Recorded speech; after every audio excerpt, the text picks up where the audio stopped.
एक दुष्ट सुअर घुस आया है। यदि कोई भी इंसान उस सुअर को जीवित या मुर्दा पकड़कर महाराज के सामने प्रस्तुत करेगा तो महाराज उसे मुंह मांगा इनाम देंगे। सुनो सुनो सुनो।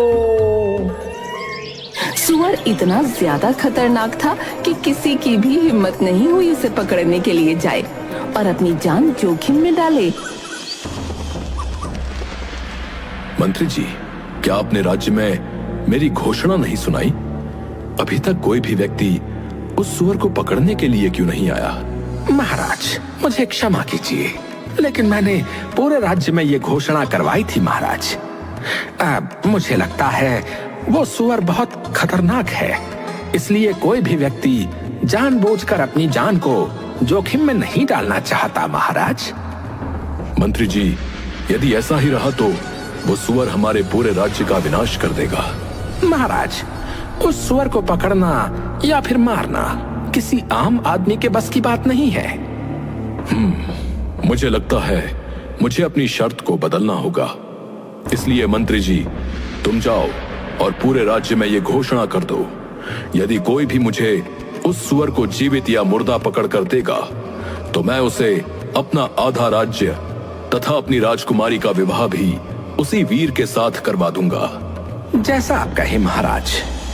सुनो सुनो सुनो, राजा ने अपनी शर्त बदल दी है।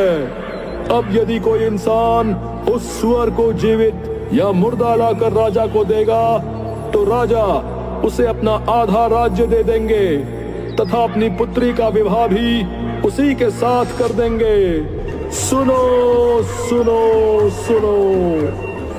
सैनिक पूरे राज्य में ये घोषणा करते हैं।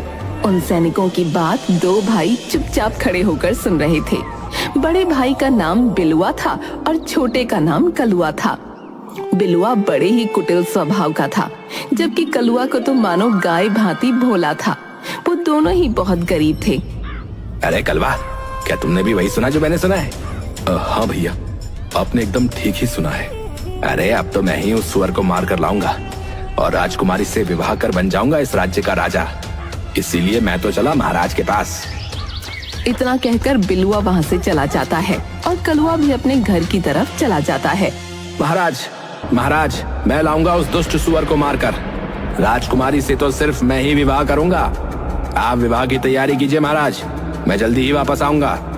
इतना बोलकर बिलुआ जंगलों की तरफ चला जाता है। उधर उसका छोटा भाई कलुआ अपने बीमार पिता को सारी बात बताता है। पिताजी, इसके अलावा हमारे पास और कोई दूसरा रास्ता भी नहीं है। तिल तिल मरने से अच्छा है कि कोई वीरता भरा कार्य करता हुआ मर जाऊं। पुत्र, तुम ऐसा क्यों बोल रहे हो? तुम अपने आप को ही क्यों कोसते रहते हो? पिताजी, और मैं क्या करूं? एक बेटा होने का मैं कोई भी फर्ज नहीं निभा पा रहा। यदि मैं आपकी दवाई भी नहीं ला पा रहा तो मैं कैसा बेटा हूं पिताजी? भैया तो कुछ भी नहीं करते, दिन भर इधर उधर घूमते रहते हैं। मैं अकेला घर नहीं चला पा रहा पिताजी, मैं क्या करूं? पुत्र, तुम दुखी मत हो, भगवान पर भरोसा रखो, सब ठीक हो जाएगा। पिताजी, यदि सचमुच भगवान सब कुछ ठीक कर देंगे तो मैं भगवान के सहारे ही उस दुष्ट सुअर को पकड़ने के लिए जाऊंगा। यदि ईश्वर ने चाहा तो मैं अवश्य अपने मकसद में कामयाब होऊंगा। हाँ ठीक है बेटा, यदि तुम्हारी यही इच्छा है तो तुम जा सकते हो। जाओ पुत्र, भगवान तुम्हारी सहायता अवश्य करेंगे। ठीक है पिताजी, अब मैं चलता हूँ। इतना बोलकर कलुआ महल की तरफ चल पड़ता है और जल्दी ही महल में पहुँच जाता है। महाराज, मुझे आपकी शर्त मंजूर है। मैं लाऊंगा उस सुअर को। मुझे जाने की आज्ञा दी जाए महाराज। ठीक है पुत्र, तुम जा सकते हो।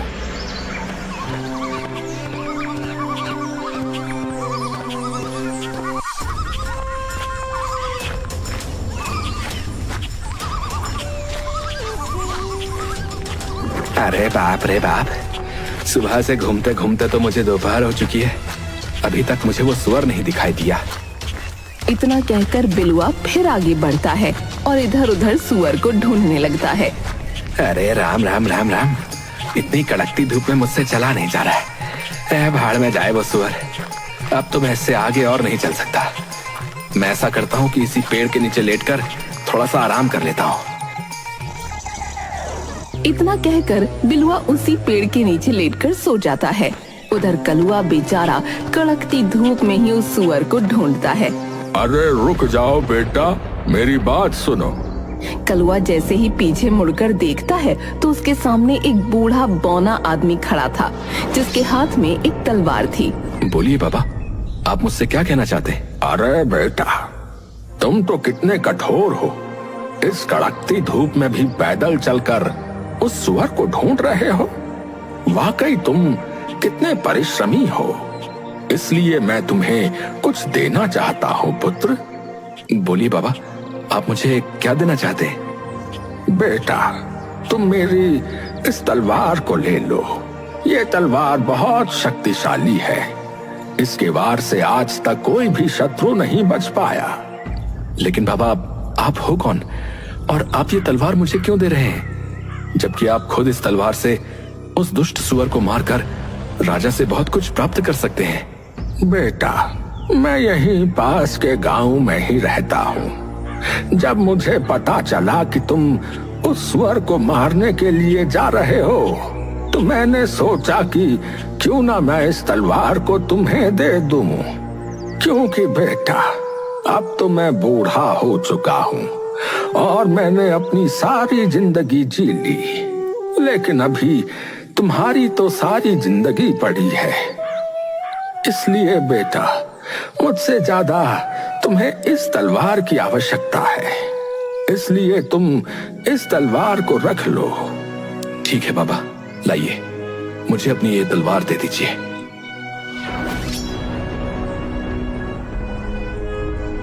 धन्यवाद बाबा, अब मैं चलता हूँ। इतना कहकर कलुआ हाथ में तलवार लेकर जंगल में आगे बढ़ता है। कलुआ चलते चलते एक गुफा के पास पहुंचता है। अरे ये क्या? यहाँ पर तो किसी जानवर के पैर के निशान है। कहीं ये निशान उस सुअर के ही तो नहीं है? हाँ हाँ हाँ, जरूर ये निशान उस सुअर के ही है। चलो, मैं इस गुफा के भीतर चलकर देखता हूँ। इतना कहकर कलुआ गुफा के भीतर घुस गया। ये गुफा तो कितनी डरावनी है। आखिर वो सुअर कहाँ पर हो सकता है? अरे, इधर से तो किसी की आवाज आ रही है। कहीं इस ओर ही तो वो सुअर नहीं है? इतना कहकर कलुआ उसी ओर चल पड़ता है जिस ओर से वो आवाज आ रही थी। कुछ दूर चलते ही कलुआ देखता है कि वो जंगली सुअर कुछ तरबूज और फलों को खा रहा है। अरे दुष्ट सुअर, तू गांव वालों को तकलीफ देकर आराम से यहाँ पर मस्ती कर रहा है। मैं तुझे जीवित नहीं छोड़ूंगा। इतना कहकर कलुआ सुअर की तरफ बढ़ता है।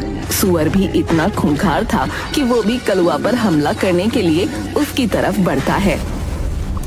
सुअर जैसे ही कलुआ के ऊपर छलांग मारता है, तभी कलुआ अपनी तलवार को सुअर के सीने में उतार देता है। इस प्रकार वो दुष्ट सुअर कलुआ के हाथों मारा जाता है। सुअर तो मर गया। चलो, अब इसे अपने कंधों पर उठा कर ले चलता हूँ। इतना कहकर कलुआ उस सुअर को अपने कंधों पर लाद कर चल देता है। कलुआ चलते चलते वहीं से गुजरता है जहां उसका बड़ा भाई एक पेड़ के नीचे लेटकर सो रहा था। अरे, बड़े भैया तो यहाँ पर सोए हुए हैं। चलो, मैं उन्हें जगाकर अपने साथ ले चलता हूँ। कहीं किसी जंगली जानवर ने इन्हें यहाँ पर देख लिया तो इन्हें नुकसान भी पहुंचा सकते हैं। अरे भैया, उठिए, देखिए, मैं उस सुअर को मार कर ले आया हूँ। कलुआ के इतना बोलते ही बिलुआ की आंखें खुल जाती हैं। कलुआ के कंधों पर उस सुअर की लाश को देख बिलुआ की तो आंखें फटी की फटी रह जाती हैं। अरे कलवा, तुमने अकेले ही सुअर को मार दिया? तुम तो कितने वीर हो भाई। हाँ भैया, ये सारा कमाल इस तलवार का है। लेकिन कलवा, सारा कमाल इस तलवार का है, वो कैसे? मैं कुछ समझा नहीं भाई।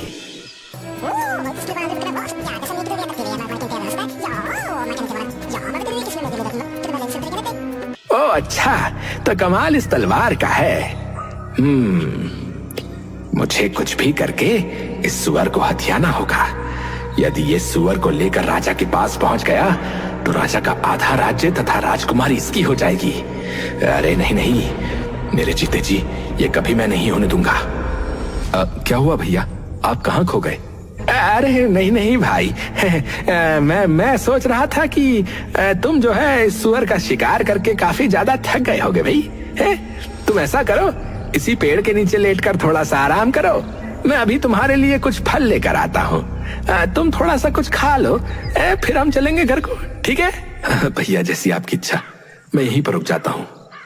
इतना सुनकर बिलुआ जल्दी ही वहाँ से चला जाता है। बिलुआ चलते चलते एक आम के पेड़ के पास पहुँचा। अरे वाह,